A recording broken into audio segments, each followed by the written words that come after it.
Fala galera, tudo bem com vocês? Bem, eu sou a professora Dejeane, professora de Gramática e Texto para o primeiro ano, certo?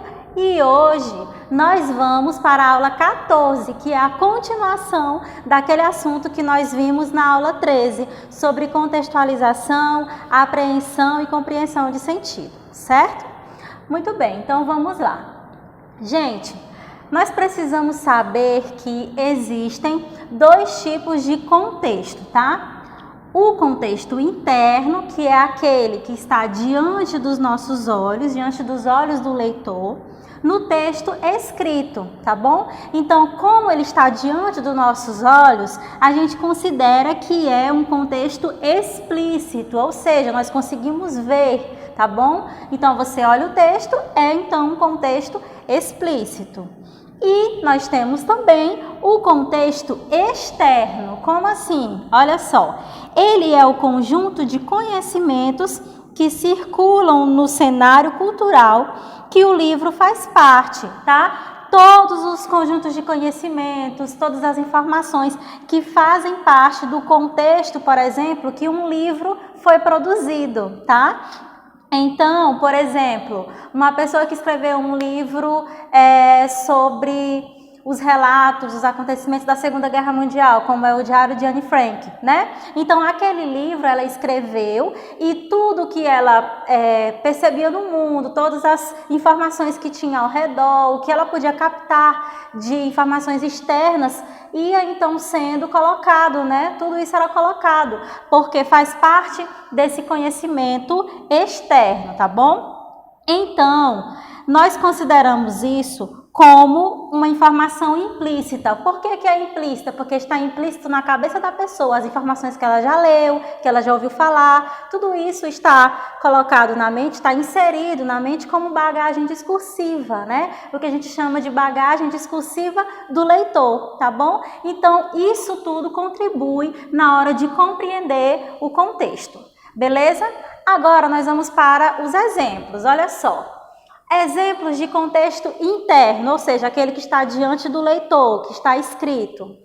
O vizinho bateu na porta. Então, eu tenho aqui o verbo bateu. Quando eu olho essa frase, à medida que eu leio, eu consigo perceber que é a batida mesmo, né? No sentido literal. Agora, olha aqui essa outra frase. Conferir seus cálculos, eles não batem. É o mesmo sentido? Não, né? Por quê? Porque a gente já sabe que olhando essa frase aqui, a gente percebe que o bater está no outro sentido, ou seja, esses cálculos não estão em conformidade, não está tendo um resultado correto. Então, a gente consegue entender na hora que você vê o verbo bater dentro dessa frase, diferentemente da outra que nós lemos agora há pouco. Mais uma, olha aqui. O motorista do táxi não bate bem. Eu tenho o mesmo verbo, porém já com um outro sentido, certo? Que é no sentido de a pessoa aqui não entender bem do caminho, ele está ali meio confuso, por isso ele está sendo considerado uma pessoa, um motorista que não bate bem, que não está com as ideias organizadas. Então, tudo isso a gente consegue perceber por conta do contexto interno, ou seja, das palavras que estão ali sendo vistas, certo? Agora, nós vamos para o contexto externo. Olha só, eu coloquei aqui um exemplo para a gente. Temos de trocar a cama do apartamento do novo hóspede. Ele é jogador de basquete. Observem. Para que essa frase seja entendida, vamos supor aqui que ela foi falada por duas camareiras de hotel, né?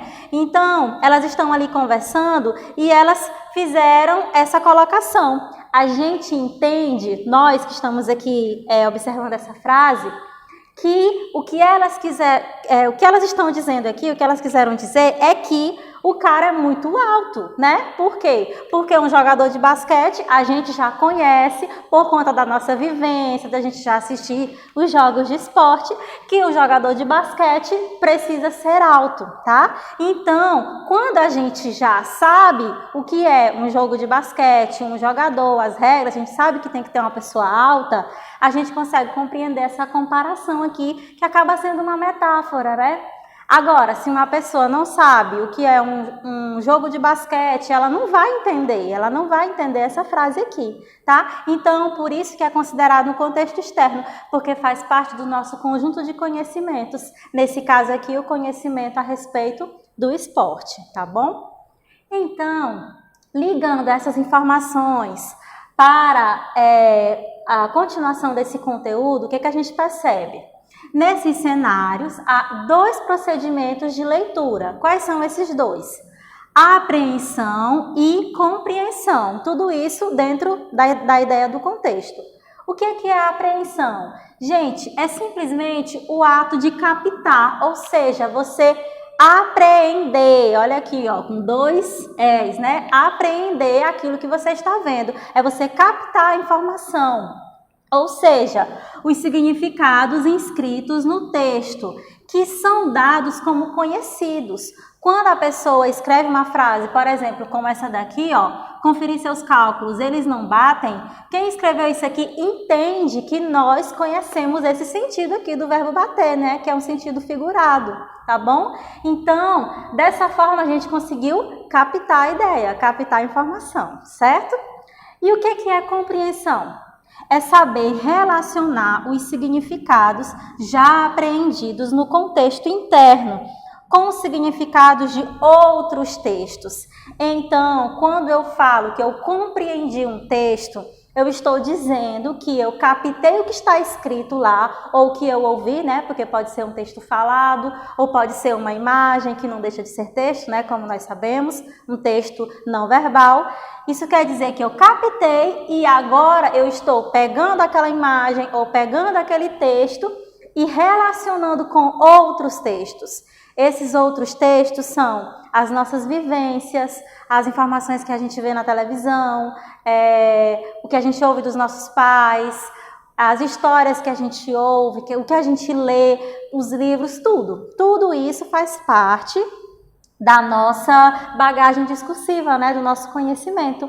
Então, você compreende quando você pega esse texto, relaciona com outros textos e consegue, então, entender tudo isso que foi colocado. Um exemplo disso, um ótimo exemplo, é o que a gente faz na redação do Enem. Porque você lê os textos que estão lá na prova e a partir do momento que você lê, que você capta, né? Ou seja, apreende aquelas informações que são os textos base, você vai começar a pensar em tudo que você já viu, que você já leu, que você já observou, a partir daqueles assuntos, para dizer assim, agora eu compreendi, então eu vou começar a escrever. É isso que a gente faz para poder, então, praticar a apreensão e a compreensão. Beleza, gente? Então, vocês vão fazer as atividades que estão lá no caderno de exercícios que se referem às aulas 13 e 14, tá bom? Um abraço, fiquem com Deus.